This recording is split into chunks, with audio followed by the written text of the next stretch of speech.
there, and welcome to another episode of Culinary Alchemy. I'm your alchemist, Cassie H. And today we're making matzo ball soup. Matzo balls are these little dumplings. It's traditional for Jewish culture. It's a meal you make for Passover. It's something that doesn't take much time. So we will have annotations over here with all the allergens in here that might make you sick. I didn't forget this time. I'm getting better. So what you'll need to make matzo ball soup, I've got about 10 cups of chicken broth that's been cooking all day. You'll also need 1.5 cups of finely ground almond flour. Now I put this in the food processor to make it even more fine. We will need 6. So what I did, I cracked all 6 eggs in here. So I'm taking our kosher salt and our black pepper. I'm going to sprinkle it in. I am just going to beat this until everything is nice and combined. Maybe like a minute.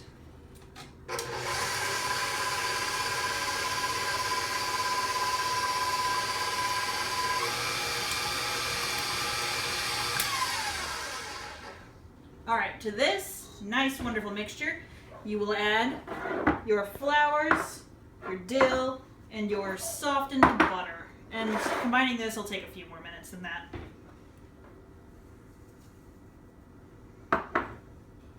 Make sure when you put your flour in, you start mixing it real slow. Otherwise, you'll have flour everywhere.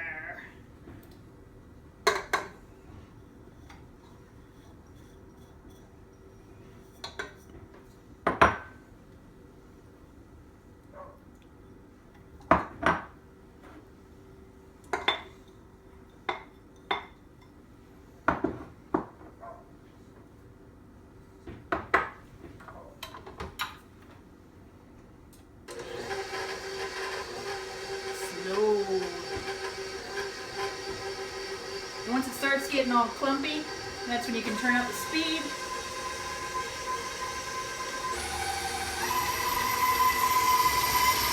Beat this up for a little while.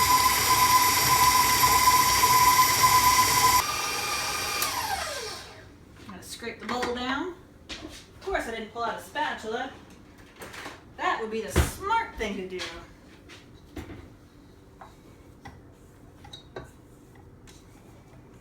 Go.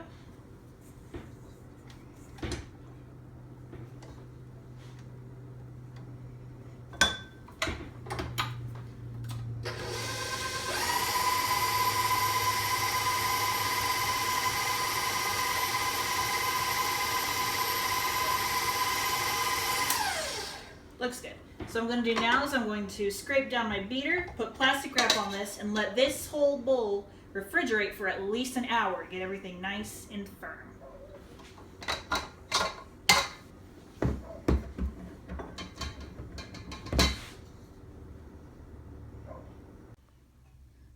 So we've let this sit in the refrigerator for about an hour and a half because it's a big bowl.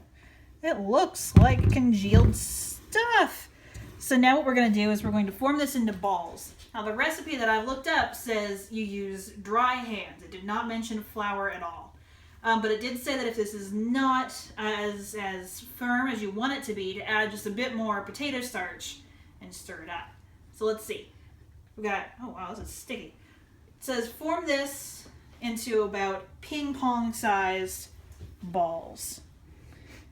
That's not bad, maybe a little bigger. I have not seen a ping pong in a little while. Ping pong ball. There are words. There we go. This is very, very sticky. I think I'm going to add a bit more potato starch to that. I decided while I was at it, I'd put some potato starch here on my surface. Oh my gosh, this stuff is so thick right now. I put like a small sprinkle of potato starch on here, maybe a teaspoon. Not a lot at all. And this spatula is so floppy, it is not good for stirring. There we go. That looks decent. Okay, so, like I said, ping pong sized little dough balls.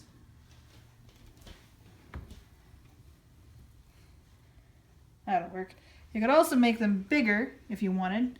I've had matzo ball soup that was like one big dough ball. But with this here, we're going to make it so that each person could have 2 or 3 matzo balls in their soup. Good God, this is sticky. I'm going to have to flour my hands, I think, despite what the recipe says. Which, by the way, I got this recipe, actually I found it on Pinterest, off of a website called Biblical Parenting, I believe was what it was called. For, you know, folks with food allergies so they can make traditional, like, Jewish foods or, you know, Christian foods or whatnot. It was a really cool site. I highly recommend going there and seeing what they've got. That looks a bit better to me.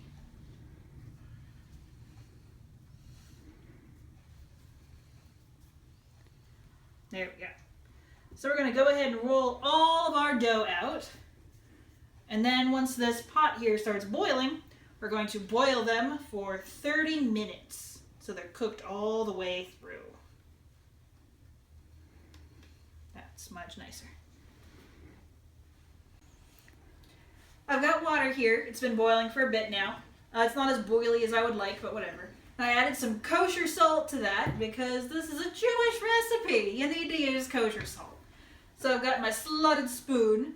And so once your water boils, you add your matzo balls just to the spoon and to the water. And these boil for half an hour until they are cooked all the way through. And I would give them a stir occasionally. And I did coat them entirely in the potato starch. I found that made them hold much better.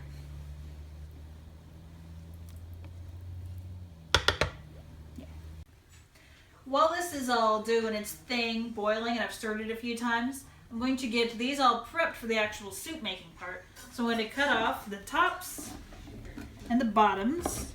And for the carrots, I'm actually going to peel them and then just roughly dice them. And for the celery, I'm going to just get it all trimmed and also roughly diced, probably pretty big.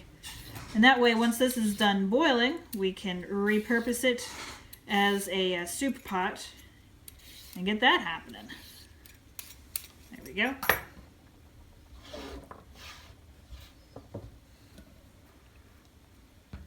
Just get them all trimmed in a row. Oh my, look how thin that is. So I peeled all of these. I also cut off the tops and the butts here. That way I can reuse this just to hold everything. So we're just going to, since these are really small carrots, honestly, probably just chop them, like I said. They don't have to all be the same size. Technically, they should be. Also, technically, whatever. I'm sure you guys have noticed by now, I'm not an exact person unless it comes to baking. So when you are cooking, it is an art, and when you are baking, it's a science. With art, you don't have to be exact. With science, you do.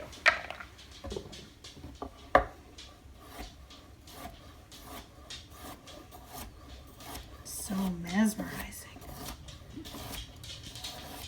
Now these here are a bit bigger, so I think I'll cut these in half.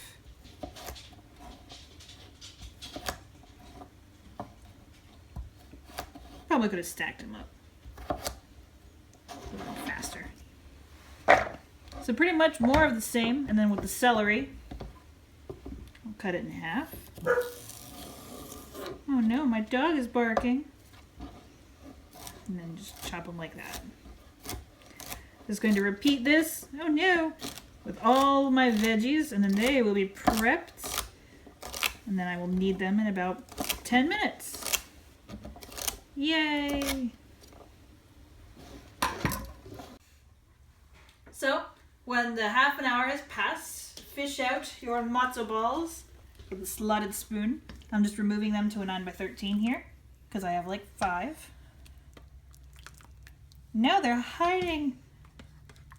Ah! And then once we fish all these out, I'm going to dump this water out, and then we'll get started on the next part, which is actually really easy. It's assembling the soup. Alright, so I'm going to reconnect this here. Add some olive oil and saute the vegetables until they're soft, and then I'm going to add the chicken broth and let it cook. Is this on? Yeah, it's on. So, you guys remember what translucent means? Kind of see-through-ish. We're going to cook them all until they're translucent, softish. It'll take like 10-15 minutes.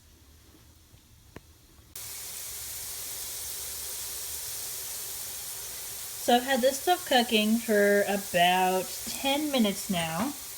Got a fork. I'm doing the filming right now. I'm going to... Okay. I'm going to stab... I'm trying to stab the bigger carrots here. They look pretty well... Almost, but not quite. So I'm going to give them another, say, 5-ish minutes. Oh my goodness, this is hard to cook and film simultaneously. Anyway, I'm going to give it about another 4 or 5 minutes just to get everything kind of completely soft. And then I'm going to take the chicken broth that I cooked. It's over in that crock pot. I'm going to add it in here and then add the matzo balls. So there, and about 2 pounds of shredded chicken to there. We're going to let everything cook for about 30 minutes. So I couldn't film myself doing it, but I've got everything in here now. I added in the chicken broth, I've added in the matzo balls, and all the shredded chicken.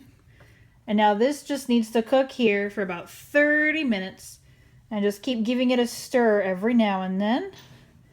Make sure everything's cooking evenly. And then this will be ready to eat. I'm super excited. And by the way, the matzo balls on their own, they taste super good with just a pinch of salt. I don't even think they need all this, but this will make them taste even better. So yeah, 30 minutes. So, after it's boiled for 30 minutes, I've turned it down to a simmer now. It looks fan-friggin-tastic. Yeah. And the matzo balls have held up really well. These are my favorite dumplings we have made on the show yet. Nice and pretty. So, we've got some pretty bowls here. I'm going to just take a ladle, put 1, 2, and there you are. 3 matzo balls with a bit of chicken and vegetables. There we go. Oh my, it is very hot. And there we go. Matzo ball soup with chicken and veggies. Hope you guys really liked today's episode. If you did, subscribe buttons up there. Give us a like. Down below, I will post the recipe in the description. Pretty simple, right? I mean, it's time-consuming, but it was a lot of fun to make.